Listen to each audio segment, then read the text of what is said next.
Good afternoon, and welcome back to Asgard, and welcome back to our Stranded Forever modded Minecraft Let's Play series. So, I did go ahead and make myself some wool clothes. I've noticed I've been getting really cold at night on here. I feel like there was a change to the way temperature works and stuff, because I have been like getting hypothermia like rank 3. It's my base is so cold, I guess, during the night with all the cooling coils and stuff. So I did make myself just a set of wool clothes, and then I've also, you'll notice that I've been working up here. You'll notice all this sand everywhere. I had my very first sandstorm, and this is what happened. So I'm assuming that if I was to actually seal this area up and everything, that it would actually behave a little bit better and not have sand everywhere. Hopefully, because I noticed like these rooms and stuff did not get all sand covered. How did you? All right, it's just like hanging out there. By the way, I did, since like the recent updates and everything, I did try to set this up again, expand this out, and it did the same thing. It deleted all the blocks and just wiped it. So I'm assuming that somehow this chunk got corrupted, because it's been primarily in this chunk. I did have some chest stuff that vanished, but the majority of my stuff that's vanished has all been within this chunk. And it's all been things that have been recently placed. And so I'm thinking that's what it is, so I'll just move some things around and try to... I'll figure something out or make room for it. We'll see. So, also back here, I started laying out some dirt. This is where we're going to put some auto farms in the very near future. But anyways, today, Applied Energistics was fixed, and so that's what we're going to be working on. Is Applied Energistics. I was looking at resistance pots for cold resist, but they require ice charges, which there's no way to get freeze powder in the game. So it comes from freeze rods, which come from igloos, and you can also get it from igloos. So no way to make that, but realistically I could just cut down the cooling coils or something, or maybe do heating and cooling coils. I don't know. I've got to do some playing around with that and everything to get that kind of balanced out and sorted out. Also, I did notice that some new changes were made with ore processing. I know Sheridan told me that we can now double, and with Tinker's Constructs and I believe Environmental Tech. I haven't looked into exactly how we're going to do that and everything. But Environmental Tech was added into the pack. That, along with Woot, are two mods that we're going to be getting into very soon. Both absolutely wonderful mods. We got the digital guide now for Environmental Tech. Very excited about that. For those of you that don't know, there's a lot of really nice things in here that are added with Environmental Tech. So we'll definitely be getting into all of that, especially nanobots. And nanobots are so much fun. I'm so excited about those. And then, of course, Woot I want to get into. But today we're going to be messing with Applied Energistics. This was fully fixed shortly after the video that I released last Thursday, or last Saturday. Last Thursday. Sheridan fixed it, and everything's all sorted out now. The new recipes look great. Also, you know, I was meaning to get an extra video out the other day. I apologize, with everything going on with New Year's. I just wasn't able to get that out for you guys, so I do apologize. But anyways, let's go ahead and take a look at Applied Energistics. So anyways, now we can make our printed calculation circuits. Okay, I didn't realize that the printed calculation circuit requires charge service, but that's okay. That's fine. It just means we won't be really worrying so much about pure Certus probably, as we normally do. Okay, we'll still use it for our storage component, so we'll still invest in it, but it looks like primarily charge Certus for the calculation circuits. But anyways, the circuits themselves, they require these circuit Mark IIs, which are gold and copper and energy wires with lead and redstone, and then these circuit Mark 1s. So we're going to go ahead and get ourselves a bit of lead, silver, and copper, and we're going to make probably like a stack of those to get started.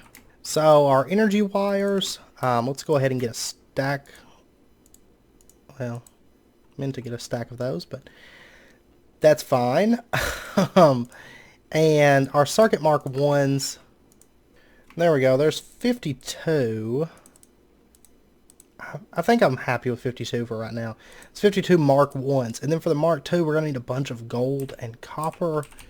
Let me throw some of this stuff back in here. Alright, so there's our Mark 2s. We got 40 of those to start with. That's fine. That'll get us a decent ways into the mod, I feel like. And then printed silicon requires binder composite and conduit binder as well as silicon. So I'm going to make up a bunch of this stuff, like a bunch, I think, to get us started, because we're going to need quite a bit of it, realistically. So I'll be back in just a bit. Alright, there's a stack of silicon.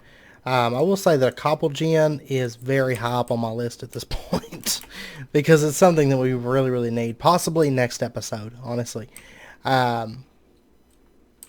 We will very, very likely be doing that. So, just a heads up.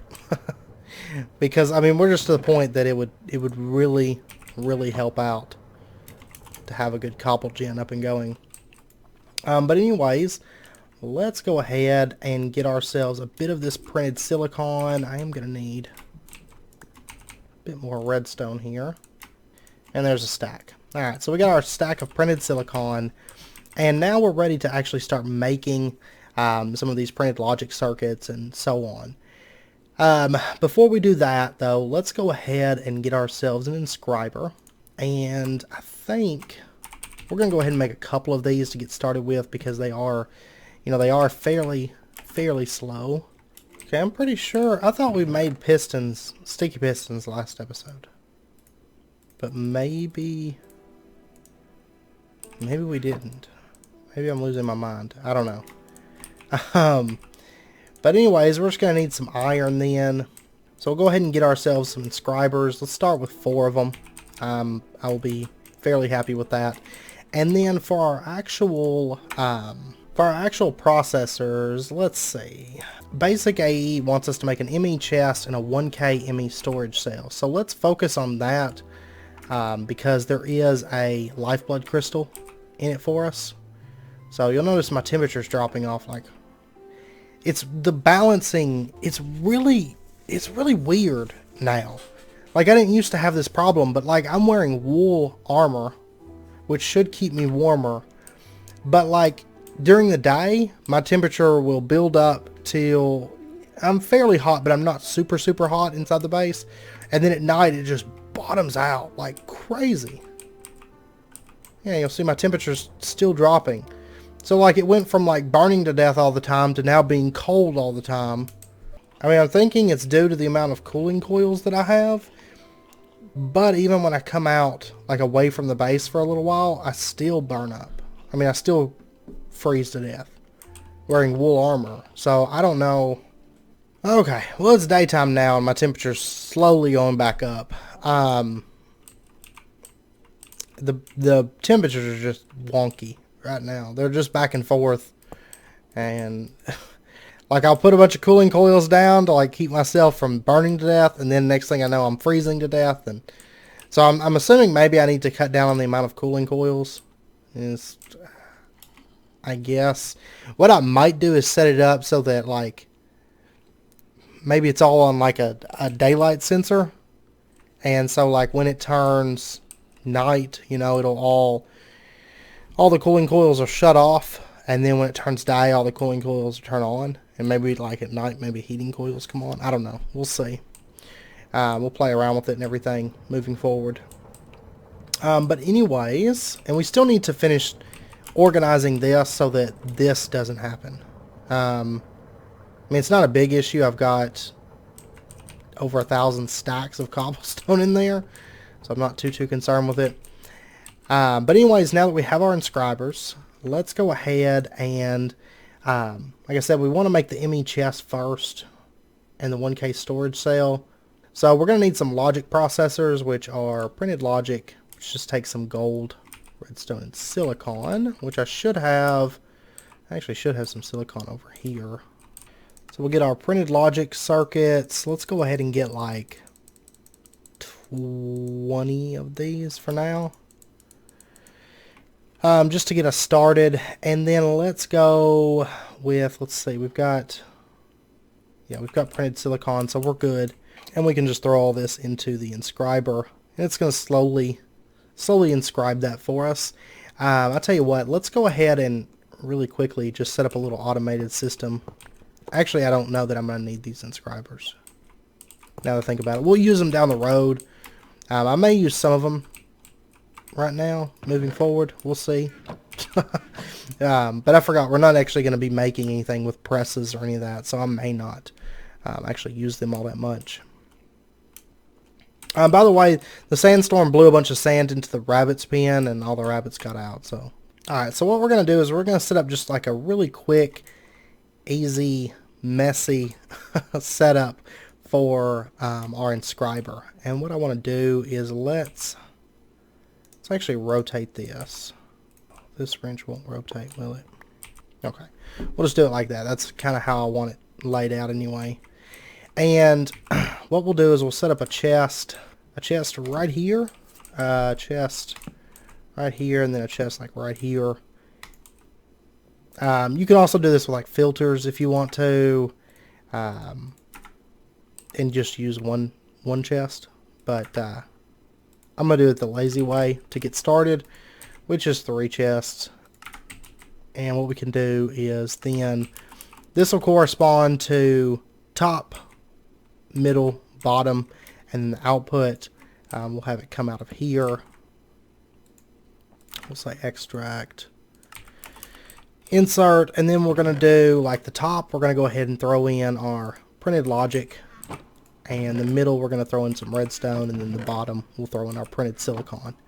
And so that's going to start filling these up automatically, and it'll print them out, and then it'll pull it out whenever it's done, and it's going to go into here. So that way we can automatically have that being created. We'll go ahead and throw in, you can throw in extra redstone and printed silicon. That's what I tend to do, and then I just throw whatever circuits I want made into this top slot. So that's running and running well.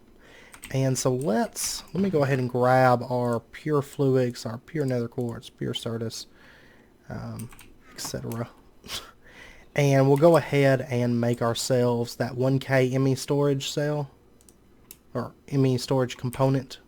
And by the way, if you just recently updated, make sure and check your, if you're using dimensional transceivers to move energy, make sure and check those, because all mine had lost their settings and I had to reset everything after the most recent updates. So just keep an eye on that, because I was building, I probably would have more resources, because I was building all of this, and then I came, I think I came to get nether quartz again or something, and I happened to notice that none of that stuff was running. I hadn't noticed it prior, and I happened to notice that nothing was running in here, because basically it drained all the energy and everything and finally just shut down.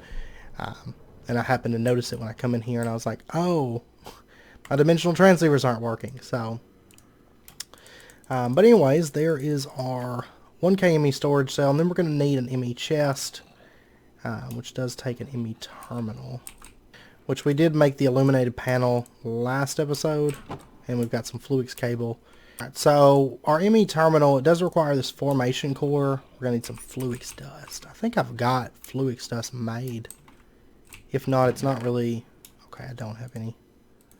But it's not really a big issue to make some. We'll go ahead and do like 4 pieces to get us started. Alright, so our formation cores, go ahead and get 2 of those. And then our annihilation cores, okay, we can use our pure nether quartz for that, awesome. And then our ME chest, or wait, our ME terminal, let's go ahead and get 2 of these, because I know we're going to need them, so we might as well. And then our ME chest, we just want 1 of those. And so now this quest should be done. Oh man. They want us to make a 1K ME storage cell. Blah. I wish it was just a component, because I don't actually like 1Ks. Personally, I hate 1Ks.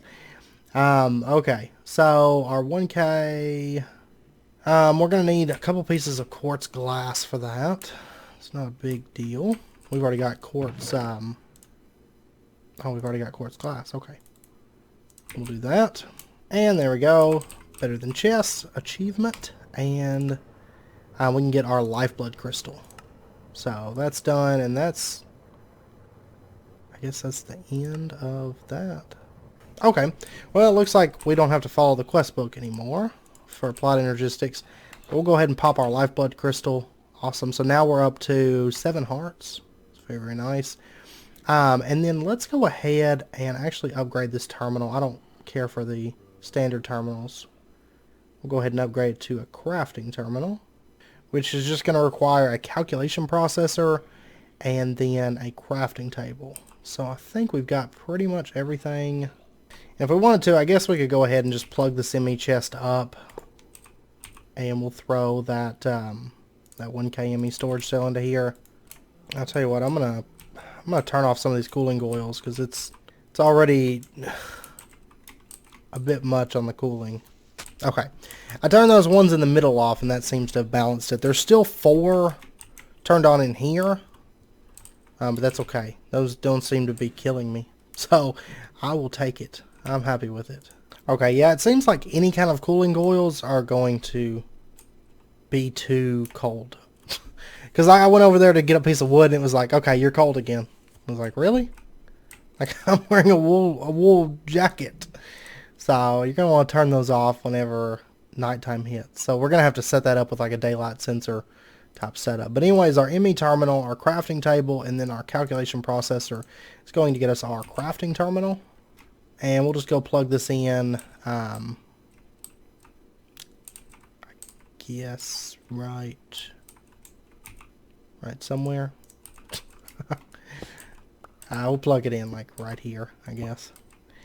And so now we can access all of our items. So if we were to throw in, say, that Circuit Mark 1 and Circuit Mark 2 and Logic Processor, we can access all of those through here and use them to craft and all that good stuff. Yeah, we're going to go ahead and upgrade that energy acceptor to a controller. And the way you do that is the Skystone Dust. We're just going to need 4 pieces of it for right now. And what we need to do is we need to put that into buckets of lava. So let's get... Actually, let me go grab this crucible. So what we'll do is we'll just plug up... For right now, we'll just put one of our crucibles like right here. By the way, I got rid of the travel anchor that was in here, disappeared. But anyways, we can take this Skystone Dust now, and we can just... Okay, never mind. That's kind of strange. The Skystone Dust actually does nothing in the game. It has no uses. You have to use Sardis Dust. Sardis Quartz Dust to make Skystone. So, I guess that's a recipe change. So anyways, now we've got our crucible over here with the lava in it. And then we can just right click that in there, and it's going to turn it into Skystone for us. And we'll get 4 pieces just to get us started. We'll end up automating that as well, I think, just to make it a little bit easier. But we'll go ahead and get this stuff smelted. Oops. Throw that in there. And it's going to create Skystone blocks. Good stuff. And then we're also going to need a diamond processor. And then we should be able to get our controller now. Ta-da! I'm going to go ahead and throw that panel in there. And we'll go ahead and switch out our energy acceptor. We don't really need this anymore. Throw down the controller and pa-pow. There we go. And the benefit of the controller is, of course, it can output up to 32 channels from each side. Each face of it can output that much. So now we'll have, you know, for right now we'll have 8 channels coming out here, which this will be, we're using 2 channels. Yeah, that's all we're using right now. It's just 2 total. So very, very nice. The next thing that I want to get is a storage bus. ME storage bus. We're going to need an interface, which is we're going to need formation cores and annihilation cores. And there's our interface. Then we're just going to need a piston and a sticky piston, which is not a problem. I think I've got pistons made up here, actually. I don't think they're sticky, but... Alright, and now we've got our storage bus. Very, very nice.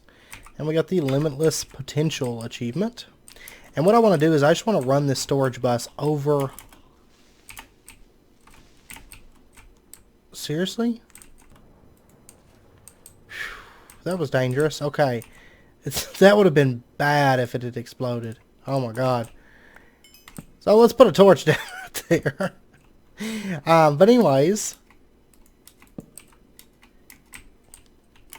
And I probably should light this up. Down here. Probably. Hey. What is with all the creepers? Like, it's like, okay, only one mob type's going to spawn down here in this basement. Let's do creepers. Creepers sound good. God. Anyways, we're going to put a storage bus directly onto our drawer controller. And then we'll just run our Fluix cable out. And let me see. What we'll do is we'll go ahead and just mark say here. And that's where we want to come up at. So right over there. So then what we can do is we can just kind of burrow along. And there we go. We found the crystal growth accelerators. And... We'll just bring it back. And there we go. So we got that all plugged up. I can't get out though. We'll do that. And so now if we pop over here, you'll see that all those resources are showing up within the AE system. And we'll set it to number of items. That's how I tend to like it. So you'll notice we have all of our nuggets here. We have a ton of iron nuggets. And that's because of the compacting drawers. So with the compacting drawers, we can access the iron nuggets, the iron ingots, and the blocks of iron, all within the AE system from that one location. And the same is true for all of these things. So very, very nice. That's definitely going to help us just being able to access all of that. And then what we'll do is we'll add additional drawers for things like things from our cobble gen, things from our farms like wood and crops and all that stuff. We'll have all that in drawers and attached with storage buses just like these to our AE system. Let's go ahead and get ourselves a couple more of these printed engineering circuits and we'll get those running through. And one thing I forgot to do that we should do really, really quick is let's go ahead and set the priority on the storage bus. Let's go ahead and give it like a really high priority, because anytime that stuff can go into these storage buses, I want them to go there, or into these drawers. That's where I want them to go. So that way it's going to prioritize those above anything else. It hasn't been prioritizing this as of yet, but I just want to make sure it stays that way. So but I want to go ahead and get an ME drive, and basically this is to hold you know, these storage cells, but it's way better than ME chest. Put that down, throw that in there, and because it can hold, of course, 10 of these, so we don't really need the ME chest anymore, at least for the time being. And let me go ahead and throw all that stuff in there. And of course, we could go ahead and make some more drives, but I do believe that with this pack and the way that crafting the processors and stuff works, I do think we're going to go for auto crafting fairly quickly, because there is quite a bit of steps involved with making those processors, because of course you have to make the Mark 1 circuit, the Mark 2 circuit, you have to make those wires, then you have to run it all through the inscriber, and you got to make the silicon. So auto crafting is definitely something that we're going to be going for fairly fast, I do believe. Alright, and I do believe it's just about wrapping up point. I saw the time. So I do believe that we're going to end out the episode there. And we'll continue on with applied energistics a bit more in the very near future. But I will say that next episode, I want to go ahead and get a cobble gen up and going because we need things like glass and silicon on demand. And once we have silicon on demand, and we'll also do binder composite, things like that. Once we have that stuff on demand, then we can start having our processors on demand once we have auto crafting built into the system. So, which we'll be doing that fairly soon. Over the next few episodes, just a heads up, the things I do want to work on is, of course, the cobble gen.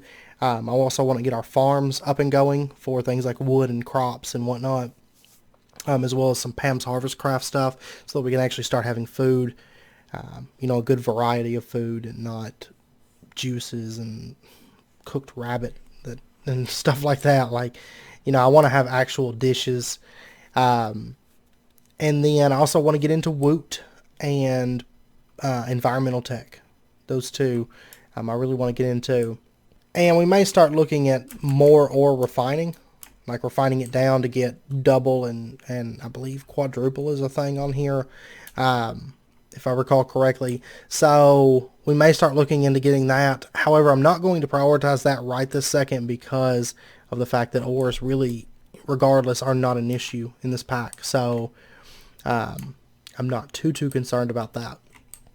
Also, another thing I want to do very, very soon is get some skystone and netherrack and all that stuff automated as well. So that's another thing that we'll definitely be doing very, very quickly. So, but anyways, I hope you guys enjoyed it. And if you did, as always, be sure and hit that like button and go ahead and subscribe if you're not already for more daily videos. And if you guys have any questions or anything, feel free to let me know. And yeah, so anyways, until next time, as always, do take care, stay safe, and I hope to see you guys next time.